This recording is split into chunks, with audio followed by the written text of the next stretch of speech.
The other day I was going through some old files and I stumbled across my life insurance policy. And for a second, I got this wave of, relief. It's like, phew, that's done, family's covered. It feels so solid, right? Like a rock solid promise in a folder. But what if that warm, fuzzy feeling is actually a trap? It sounds crazy, but it's true. That very feeling of confidence is where the biggest danger is hiding. Because the peace of mind you think you paid for might just be an illusion, setting you up for the worst possible outcome, a denied claim right when your family is at its most vulnerable. So today, we're going to pull back the curtain and look at the fine print they hope you'll never read. All right, so the first major danger zone is something I'm willing to bet most people have no idea even exists. I always figured, hey, once the policy is active and you're paying your premiums, you're golden, right? Wrong. For the first 2 years, your policy is basically on probation. It's what the industry calls the contestability period. Now, this period is really there to protect insurance companies from straight-up fraud. But here's the thing. It means that for 2 full years, they have a green light to put your original application under a microscope if a claim is filed. Every single detail you provided is fair game, and any little inaccuracy, intentional or not, can come back to bite you. So let's walk through this. The moment your policy is issued, a 2-year clock starts ticking. If a claim happens during that window, boom, an investigation can be launched. They'll dig into everything. But if you make it past that 2-year mark, your policy becomes incontestable. That's the real guarantee, the one you thought you had from day one. So, getting past those first 2 years is huge, but you're not totally out of the woods yet, because every single policy has a list of built-in trapdoors. We call them exclusions, where they just won't pay. Doesn't matter how long you've had the policy or if you've never missed a payment.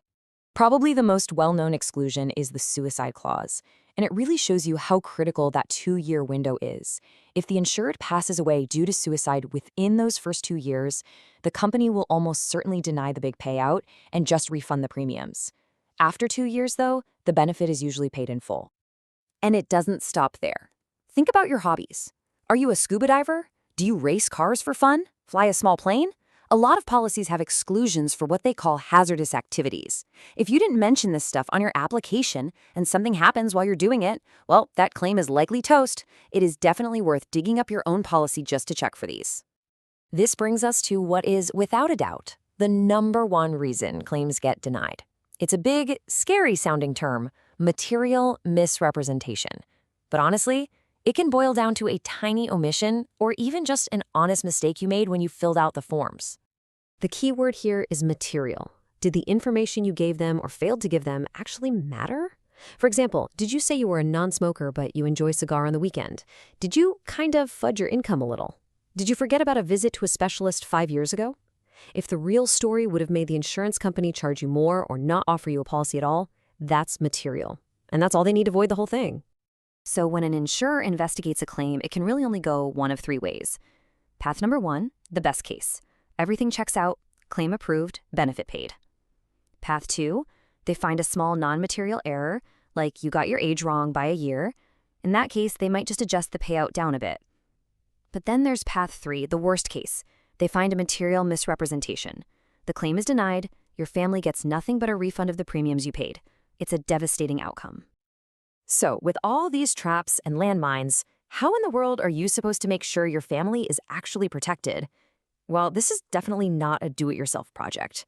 Clicking through a quick online form is one of the riskiest things you can do because you just don't know what you don't know. You need a guide, an expert. This quote really just says it all, doesn't it? A simple online calculator isn't going to ask you if you like to go hang gliding on the weekends. It won't know the specifics of your family's medical history. It can't spot the potential red flags in your application that could blow up years down the road. For that, you absolutely need a specialist who lives and breathes this stuff. In looking into this, we found an expert who specializes in exactly this, in designing policies that are built to last and avoid these pitfalls. His name is Mansour at Muneris Financial Services. If anything we've talked about today is making you a little nervous about your own policy, a specialist like Mansour is the kind of person who can do a proper review. We've put his contact info right here for you. So I'll just leave you with this final question. Think about that policy. Maybe it's in a file cabinet or a drawer somewhere. Is it just a piece of paper? A promise that you hope will work out when the time comes? Or is it a true assurance? A safety net that you know for a fact is going to be there for your family. Don't leave something that important to chance.